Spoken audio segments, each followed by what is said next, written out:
ang pagbibigay ng discount. Hindi ko po sinasabi na dito sa discount na ito ay talagang sapat na para maiangat natin dun sa affordable. Dito pa lang ho, naguguluhan na ako. Gusto kong pag-aralan, kaya lang, pasensya na po kayo, napakahirap intindihin ito. Bakit po nagkakaiba-iba? Mr. Chair, can I respond? Yes, sir.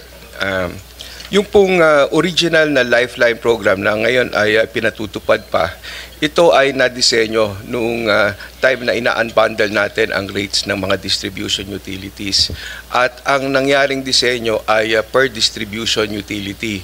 Dahil ang Lifeline program ay isang paraan ng pagsusubsidiya ng mga marginalized consumers, noong nadisenyo ito, ang subsidy ay manggagaling doon sa subsidizing class within the same distribution utility. At yung isa-subsidize niya ay yung mga marginalized doon din sa same na distribution utility.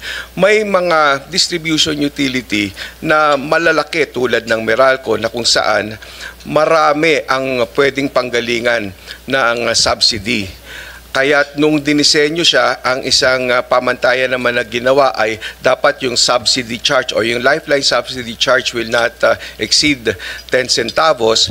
At nung dinisenyo, tiningnan kung magkano ang malilikom kung ito ang limit.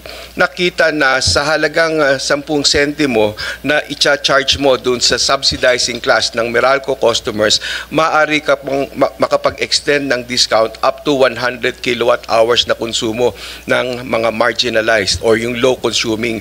Pero dun sa iba tulad ng electric cooperatives na maliliit lang, predominantly maliliit lang din ang konsumo at yung subsidizing class ay maliit lang din, para ka makapag-extend doon sa marginalized customers na hindi naman mag-exceed sa 10 centavos yung Lifeline subsidy charge, kinailangan ibaba mo yung threshold. Kaya meron doon na ang kanilang diskwento ay kung meron lang silang konsumo na hindi lalampas ng 20 kilowatt hours. Naintindihan ko po yun, Mr. Chair. Ang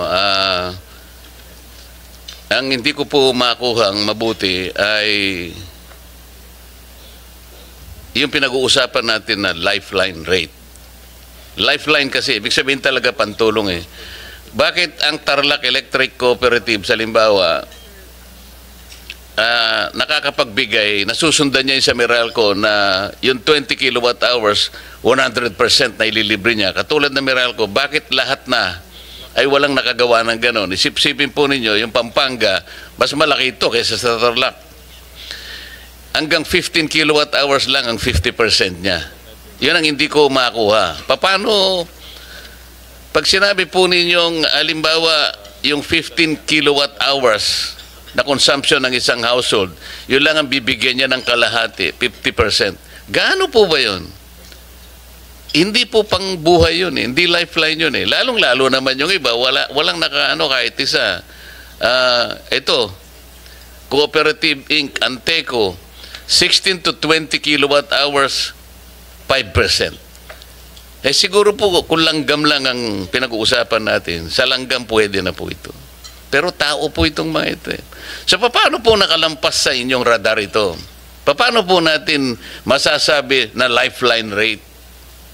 Yun nga po, yun yung original na design ng Lifeline program na nakabase doon sa individual distribution yun po utilities. Yung original design. Ngayon nga po, mayroon na tayong ipapalit na kung saan ang diskwento ay ibibigay across the country regardless of the distribution utility at ang Lifeline subsidy charge ay pare-pareho din na i-impose.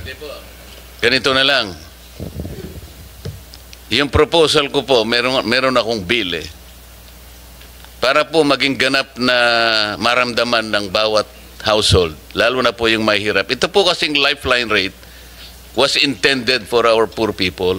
Yung talagang walang-wala ito eh. Ngayon, ito pong ladderized na ito na hindi pare-pareho talaga. Naintindihan ko naman sapagkat hindi naman pare-pareho po yung pinanggagalingan ng mga electric cooperatives, halimbawa, o lahat ng distribution utilities. Pero pare-pareho naman ang kalagayan ng household, talagang hirap na hirap. Ito po, alam na ni Mr. Chair ito, meron po kaming panukalang batas na lahat po ng households na kumukonsumo ng 200 kilowatt hours pababa, dapat na po nating ilibre lahat yun. Hindi po kayo makasagot. We will support that po kung yan naman ay tutustusan ng gobyerno dahil po itong Lifeline program ang tumutustos po kasi dito ay yung mga ibang consumers din. This is a form of cross-subsidy. Pero yung pong inyong prinsipyo na pinapanukala, ito po ay ang gagawin naming bagong disenyo ng Lifeline program na kung saan ang makakabenepisyo doon sa diskwento ay across the board pero hindi lang maibibigay yon at 200 bagkus maaring ito ay 50 kilowatt hours, 50 kilowatt hours at 30 kilowatt hours. Ganun lang po kasi pinag-aaralan natin naman din ang magiging impact niya doon sa Lifeline subsidy charge. Hindi naman po kayo magpapasyan yan eh. Kung halimbawa na naipasya ng Kongreso na ito ang maging panuntunan natin, 200 kilowatt hours parang subsidy na po sa lahat na. Yun po kasi ay talagang makakatulong sa marginalized sector ng ating bansa. Siyempre po, isa-subsidize ng gobyerno yun eh. Tingnan po ninyo, ang philosophy po behind that is napakarami ng binibigay nating mga subsidies ngayon. Lalo na nakaraang eleksyon, meron kayong AKAP, meron kayong AX, meron kayong TUPAD, meron kayong MAIP, bukod pa dun sa 4Ps. Alam po ba nyo kung magkano yon ang total for this year? 194 billion pesos. Pero wala namang record kung kanino napunta yon at kung paano nagkaroon ng transformation sa lahat ng mga mahihirap nating kababayan. Pero pag nilibre natin, let's say 200 kilowatt hour consumption, siguro 100 billion lang po yun. So nakatipid ka ng 94 billion. Yun po yung philosophy behind this. So, yun pong affordability issue. Naayos natin. Bababa po yung kanilang elektrisidad. Lalo na po yung mahihirap. Ngayon, kung naipasa pa po natin ang isang panukalang batas na alisin natin ang 12% VAT, immediately, bababa ang kuryente. Gusto ko po kasing kausapin ang DOE. Natulungan din kami. Kasi sasabihin ng DOE, hindi natin pwedeng, bakit hindi natin pwedeng gawin? Hindi ba nila alam kwentahin? Kasi maaaring ang DOE kaya niyang kwentahin ito. Ano ang impact sa mga industries natin, for example, particularly the manufacturing sector? Anong impact kapag ka naibaba mo ang production cost nila? Lalaki ang kanilang output. Para ko nang nakita yon. Kasi tinitingnan lang natin yung mawawala sa atin sa collection ng taxes. Bakit hindi nila tingnan kung gaano ang ilalaki ng ating economy? Siguro kapag binaba natin, inalis natin ang VAT, yung kapalit naman nun is probably triple the economy.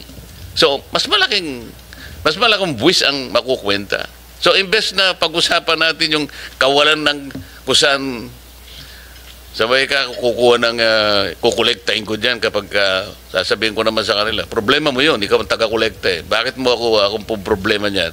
Ang problema ko lang, i-depends ako kung ano yung sinasabi ng batas.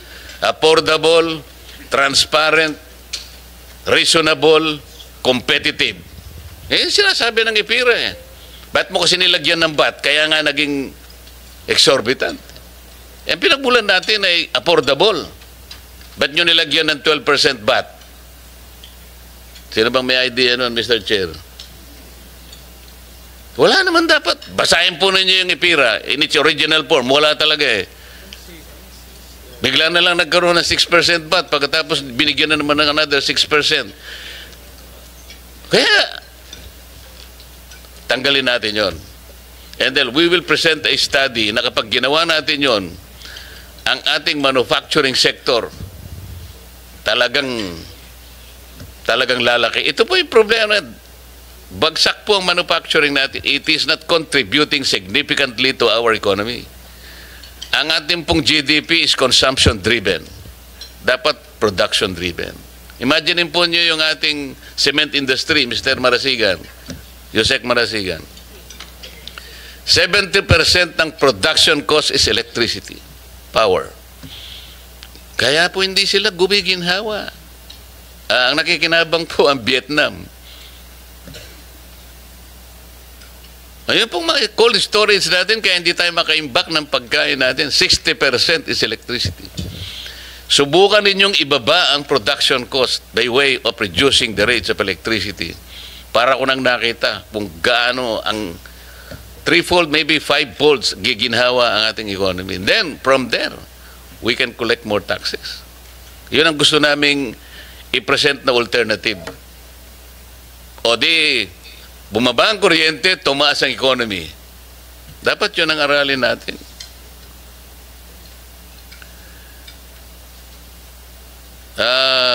My friend, President Coco Nograles,